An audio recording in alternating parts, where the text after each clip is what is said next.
It's Cassius, Tryptamine Astrology Readings, and today we have the moon in Cancer, a deeply watery feeling type energy triggering the Jupiter square Pluto. Jupiter square Pluto is adding to the Scorpionic, what was definitely frenzied and fiery and deeply emotional and confrontational. Deeply emotional, fiery, and confrontational energy has been agitated by the results of the U.S. elections.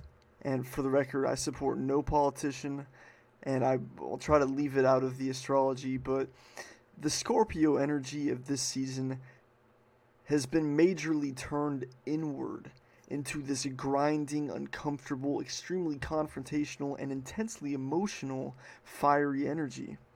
But I think that started to lighten up a little bit, and Mercury in Sagittarius gives us a much more relaxed, balanced type feeling. But today, the Jupiter square Pluto is a deeply it's a very strange, surreal, grinding, uncomfortable type feeling.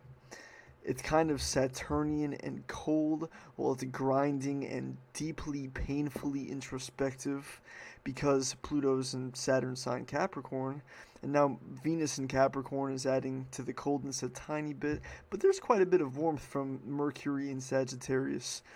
Even though Mercury is square the nodes right now, and Mercury is square Neptune. So today in particular, the South Node is conjunct Neptune exactly for the first time. Um, for the first time, it's been slowly inching towards the South Node, or to Neptune. The South Node has been inching toward Neptune, and today we've got exactly 9 degrees 15 minutes. South Node conjunct Neptune at 1:11 p.m. Pacific time. So we've also got the North Node conjunct Orcus, which may turn the lessons involving discernment and health and self-refinement and earthy grounding and self-betterment. I think it's mostly about health lessons. North Node in Virgo. The lessons of this year are suddenly starting to get intense and deeply piercing and determined. The health lessons of this year suddenly feel determined and deep and strange. Orcus. I know that dwarf planet very well. My moon is conjunct Orcus in Leo, and my sun is exactly opposite Orcus. And my one of my best friends has sun in Leo conjunct Orcus, and I've very much started to determine what Orcus is about, and I think it's a very scorpionic type planet of determination.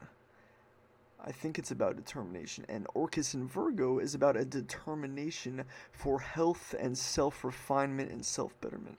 Similar to Makemake in Virgo and some people that I've observed with that. I think Scorpio is the sign of all dwarf planets. Makemake, Orcus, Pluto. And so today, with the South Node conjunct Neptune, we have this very watery, deeply spiritual, intuitive, connected feeling, but the connectedness has a propensity towards illusion and confusion and haziness too, which is a characteristic of the South Node and definitely of Mercury square Neptune. Very strange, watery, confusing, but probably very beautiful too. Emotions could be present today. Mars in Aquarius is what I have in my chart. It's why I have kind of a jolty quality to me. I'm an Aquarius with Mars in Aquarius, and Mars in Aquarius is a very electric, jolty, sporadic type of fire for people to have. So Mars in Aquarius makes everyone feel kind of electric and jolty and things like that, similar to a Uranus aspect. And Jupiter starting to oppose Uranus, this is going to be a buildup of very euphoric and revolutionary and inspired energy until the end of the year when it peaks on December 28th for the first time. And remember, Jupiter opposition Uranus is the most important aspect of this next entire year. Jupiter sextile Saturn, which is starting to peak now, Saturn trine Uranus and Jupiter opposition Uranus. This complex right here is the defining complex of the next year. So right now we get a dose of Plutonian, Jupiter square Pluto, Scorpionic, Pluto's sign Scorpio, Sun in Scorpio, Type energy, very plutonic dwarf planet-like energy with the North Node conjunct Orcus at the precise moment that the nodes are conjunct Neptune. Everything right now is saying deep Scorpio themed dark emotions. Not necessarily dark, but in a way, it becomes dark for some people. You have to resolve things to the point where it doesn't feel dark anymore and it feels like the good aspects of Scorpio and Pluto and the dwarf planets. And the good aspects of the dwarf planets and Scorpio is a deep intuition, a deep type of connectedness to the characteristics of the water signs, Cancer, Pisces. They yield an appreciation for life, an appreciation for music, nature, an emotional appreciation for things. So that's the benefit of Scorpio, Cancer, Pisces.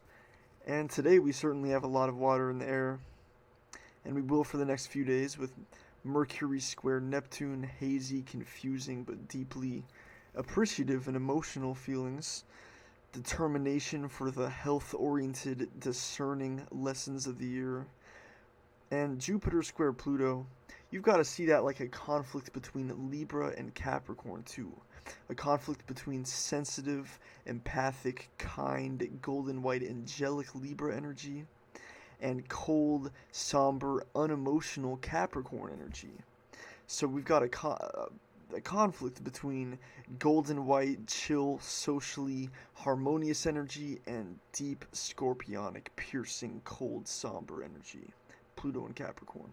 So suddenly, the good feelings we've been feeling for the last few weeks of Jupiter and Libra have suddenly turned cold and a little bit dark and deep and purging and letting things out, but that's okay. I think North Node conjunct Orcus and South Node conjunct Neptune is a positive, interesting sign. It's interesting that it would happen at exactly 9 degrees all right now. At the same time, when the Sun is in the sign of the dwarf planets, and when Mercury is square Neptune in the nodes, and Mercury square the nodes always makes communication problems happen. There's no doubt about that. I know people that have that aspect in their chart. Well, I have it in my chart. What am I talking about? I have that in my chart, and I have communication problems, to be honest. It takes effort for me to even talk. So, I have Mercury square my nodes. Mercury in Capricorn square my nodes in Libra and Aries. And that creates communication problems and a difficulty formulating words. I can promise you that. So, confusing but deeply euphoric and spiritual confusion about forming words. There's also a feeling like this lightheartedness that wants to just appreciate life right now. Mercury in Sagittarius will conflict with the health-oriented lessons of North Node and Virgo. And yeah, there's this electric aspect to the fire in the air right now with Mars and Aquarius. That should not be underestimated. The fire in the air is lit on sporadic electric energy that could cause things to happen quickly. So that's what's happening. Hope that was insightful. Much love. Peace.